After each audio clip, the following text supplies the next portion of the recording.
were going to get food, and we realized that we just narrowly escaped a fight about what we were going to eat. We both got very hungry. All day we're like, oh, we'll eat later. Later came. We couldn't decide on what to order on Postmates. Nothing sounded good. Have you guys ever been in this position where they have those memes that says that you basically being in a relationship is asking the other person what they want to eat until you die? That's what it feels like today. So we decided to jump in the car, get some fresh air, go eat at our favorite sushi spot. But it was tough getting to this point. But we were just in the car talking about it, and I was saying how sounds so silly, but in previous relationships, like, this would have been a serious fight for me. One person being like hungry and that affecting their mood, and then me feeling like there was things I needed to do, and so it was like I wanted to film a video for you guys, and so me feeling like I was dropping everything I wanted to do or had to do to take care of that partner, like back and forth. For some reason, in previous relationships, this has been a fight for me. And if you guys can relate to having silly fights in relationships that obviously are just, symbolic that the relationship's maybe at the foundation not doing well, comment below. All that to say, it caught me thinking about how much healthier our dynamic is than I've had in other relationships.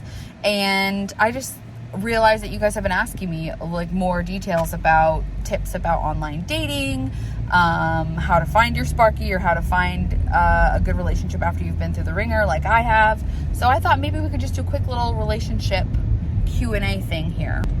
My unwilling victim here is my voice. And while I'm not ready to do a full Sparky reveal for many reasons, he will be participating in this video, and he's also driving, so we can't involve him too much. He's dancing like okay, so the first thing is, on our first date, I was not sure about him, and this is no secret. We ended up having a second date, but he didn't think there was going to be a second date.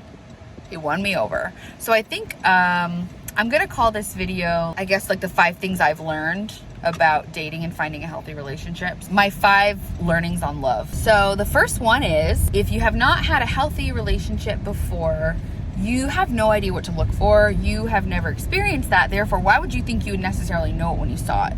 I think I realized that what I thought was like healthy, or what I thought was, I guess, popularly, like the romance shown in popular culture, right, in songs and movies, was like all encompassing. It was like, right away, that's the one, that's it. That doesn't usually work out. I'm noticing we like to watch 90 Day Fiance a lot, and we're learning that rarely does that mean anything. So I think for me, the first thing I've learned is that if you want something different, you have to retrain your brain to think differently. Would you agree with this, babe? Yes. Yeah. Do you feel like you had to retrain your brain to think differently about us when we dated? Because I really have to think back to how it was before I started dating you. I actually know the answer to this. Okay. May I venture an answer? Sure. Okay. So I think before me, you felt like, whoa, geez Louise. See, this is why he's keeping his eyes on the road, and I'm keeping my eyes on you. Well, look, I used this melting powder in my eyes, on my eyeshadow, on my lips, and on my cheeks, and it kind of created this wash of color. Okay, we're gonna stay on topic here. Okay, so I think before you and I dated, you thought most of your relationships were one-sided. You were super into somebody and they weren't into you back, or somebody was into you and you just actually weren't that interested. Mm-hmm. But I would say, like, for our relationship, you decided to do things differently from the beginning, as far as you decided to court me properly, really get to know each other slowly before jumping into a relationship, physical or emotional. That's true. I know him better than he knows himself. That's an unhealthy relationship thing to say, never mind. So I think number 1 is define what you want in the relationship, and understand that that's going to take some unlearning and learning on your part. What does that look like? For me, I actually made a dating plan. I also talked to my friend on the phone, Callie, who he actually met over New Year's, which is such a cool full circle moment for me. But Callie and I were talking on the phone. I was crying over the really awful things that had been going on with my previous relationship. And I just felt so hopeless and so sad that I would never find my person, that, I don't know, that this would just never happen for me. And she was like, no, one day we're going to be hanging out with your boyfriend and he's going to be so funny and he's going to have great hair and he's going to have a beard and he's going to be kind of rugged and he's going to be playing guitar for us and we're all going to be in the kitchen cooking and laughing. And like, I could cry actually just thinking about this. Did you know that Callie and I had this conversation about you? We talked about it. Yeah, I've told him this, but like we fully had this conversation where it's him to a T. And so when Callie and Dan, when we all got to spend New Year's together, Callie and I had moments where we were like tearing up. We're like, we manifested this. Like, this is exactly what you always dreamed of and it's here in front of you. So I think that the second thing I've learned is that you have to decide what you want and envision it and have it feel like it can be real and start to wrap your head around what that feels like, what that looks like. Because then when it's here, you will recognize it. I did a couple things. I did that with my friend, and then I wrote down a bunch of qualities about this person, actually what my whole life would look like. I was working with this Ayurvedic coach who was like coaching me through how to essentially bring the things I wanted to manifest them, to be grounded enough to be able to like bring things into existence that I wanted and change my reality around me. Anyway, that sounds very woo-woo, but here we are. So I wrote this thing and she actually read it to me, and I have a little voice recording of it that I would listen to regularly like a meditation. So I would say, write down what you want in that partner, write down what you want that to look like. You can even read it on a voice memo and listen to it. Like sometimes just kind of get in your subconscious. You can make a vision board about it, whatever that looks like to you. It's just such a beautiful, I don't know, way to do it. Like really feel into it and really get excited about it. And then like make a plan, like treat it like you would any other goal. And then for me, my dating plan was, you know, this is what I want it to look like. Like I want to be taken on a proper date. I don't want to be physical until X number of dates, like whatever that looks like for you. Not to be a hard and fast rule to, you know, make things more complicated, but just to understand what your values are before you get clouded with somebody in front of you and you're like, oh, I want this person to like me, or like you get caught up in lust or whatever that might be. If you have a clear idea of what you actually want that relationship to look like unfolding, those are your standards and your boundaries, and then you can stick to those as well. One other thing I did in this process was I actually read a book called Calling in the One, and I can't remember the name of the author, but she's incredible, and she used to host these groups all around, and she would find that women were quickly attracting their person, and so is she. And it involves like going into your past, like figuring out what didn't work before, what things you need to address in your own history that might be blocks, that are old scripts that are preventing you from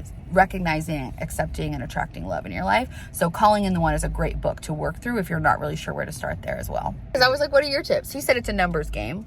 It is a numbers game. Don't be afraid. I feel like you have to like just keep putting yourself out there. Okay. And just like know what you want and like don't settle. Don't settle. Because you're not going to be happy if you settle for something. It's just going to be a short-term fix for a long-term problem. It's just going to be a Band-Aid that you put on. Relationships are meant to be short-term, and that's okay. Okay, that's a good point too. So maybe take it like this. Like, what's the worst that can happen if you put yourself out there? You're going to learn something.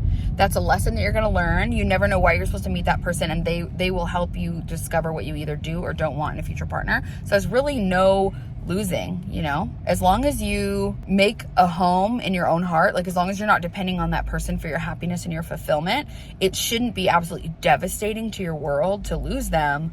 Therefore, that's how you make yourself safe and available enough to go out and date and meet people without it not working out equals you're devastated.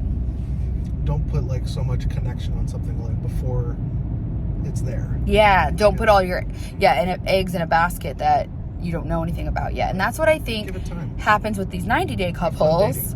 Yeah, and try to make it a fun process. I think that people get wrapped up in a fantasy and they create this fantasy in their mind, and when life starts like not looking exactly like that fantasy, they're very disillusioned, and it's a problem. That was like bonus tips from Sparky. My third tip, those were bonus tips from Sparky. My third tip is kind of what I actually just said, is to prioritize making yourself your safe haven in your home, like your own heart. You can't rely on someone else to give you security. Yes, they can enhance your life. They can help you. They can be a great partner for you. But until you're safe and at home and at peace with yourself, if you look for that in someone else can't support you. Think of it like a foundation. You can't build multiple houses on the foundation of one house. Like, that's called enmeshment. My therapist taught me a lot about how you should be, you know, coexisting with your partner. Your bubbles touch, but your bubbles aren't overlapping. And I think that focusing on yourself, getting to know yourself, which is another thing that book Calling in the One really helps with, getting to know yourself, getting to love yourself, getting to trust yourself will eliminate all of that, the danger of getting lost in someone else and you not feeling clearly enough, like, is this actually healthy for me? Is this a good person for me? Is this not? So until you do find that person, invest in getting to know yourself, loving yourself, dating yourself. I know I've talked about this before, but it's so important. Whether that means you get like a human design reading or do your Enneagram tests or just take classes or travel by yourself, or there's so many ways you can do that, therapy, etc. But anyway, get to know yourself and love yourself. 4 is trust your intuition. This is really like piggybacking on number 3. If you get like feelings in your body, like not necessarily less feelings, but like your body will give you a lot of information. I went on dates with like several people before I met my current partner, and I got like uneasy feelings, or I didn't want to see them again. Like, don't ignore those feelings. Don't tell yourself that they're wrong. But at the same time, I wasn't sure about seeing him again. When we had our conversation where, I don't want to say you convinced me to see you again, but you kind of convinced me to see you again. It wasn't a gut feeling in my body, this person's not good for me. It was more of just like a, I don't know, like you do know the difference. So trust your gut. So while you are open-minded, also don't do anything that makes you feel straight up uncomfortable. When I thought about going on our second date, I was very excited because I had so much fun with him the first time. I knew we were going to have fun. That wasn't the question. Whereas there was another person I went on a date with that kept asking me out, and I kept dragging my feet because I truly didn't want to see him again. And now looking back on it, it's because I felt a little unsafe with him, and I felt that he was actually kind of rude to me. And I think that I wasn't in a place where I was strong enough to articulate that at that time. But yes, so that is my tip number 4. And this is my last tip. Actually, I was about to say it and my man said it for me. Take your time. There is no hurry. You don't have to know immediately that this is your person. You don't have to. We very intentionally waited to say I love you. We waited on a lot of things because we wanted to make sure that it was right and we weren't just swept up in the infatuation and everything. So if it's the right person in the right time, there shouldn't be any rush, other than, of course, you guys want to be together, but there shouldn't be any pressure or any rush. I think communicating clearly about where you are at all times. Like, I know so many women struggle with having that conversation, like the define the relationship conversation. We never had problems with that because you were so upfront with me about everything. Every date you showed up with questions and you were so clear about where you were. I think with the right person and the right dynamic, that clarity is going to be there because you're going to be on the same page and you're both going to be connected, and I hate to say this, but if you're in the right relationship, you shouldn't be left waiting or wondering. That person's not going to leave that gap because they're going to be meeting you where you are, and they're not going to do that. So, all you can do is take care of you and be clear and upfront. But take your time. And if that person's not there yet, that's okay too. You just need to focus on keeping the communication open and realizing that there's no timeline. Every relationship unfolds differently and you really can't force things. All right. We just got a parking spot and we are so hungry. So we're going to go in. I hope this video was helpful for you all. Please let me know if you want to talk more about dating. If you have specific questions for Sparky and I, we would, well, I'm volunteering you again, happily do like a question answer video. I would entertain them. He would entertain them. Okay, great. So yeah, if you guys have more specific questions about dating, relationship history, confidence, and self-love involved in dating, etc., let me know. Do you guys want more casual style videos like this, etc.? Comment below. Thanks for watching. If you're new here, I didn't even intro myself. It's Alex Michael May. Hi. And this is my channel about all things self-love, self-care, that involves fashion and beauty and talks like this, like just little meaningful friend chat. So thanks so much for being here. If you are new here and you liked this video, please stick around, I guess. Introduce yourself below, say hi, subscribe, hit that bell so you never miss a video. And if you're a returning BFF, just grateful for you guys giving me the space to show up where I am and meeting me where I'm at. And I'm just so grateful for this community we're growing. And I hope to chat with you soon over in my DMs on Instagram or see you over on TikTok and catch you for the next video. Thanks, guys.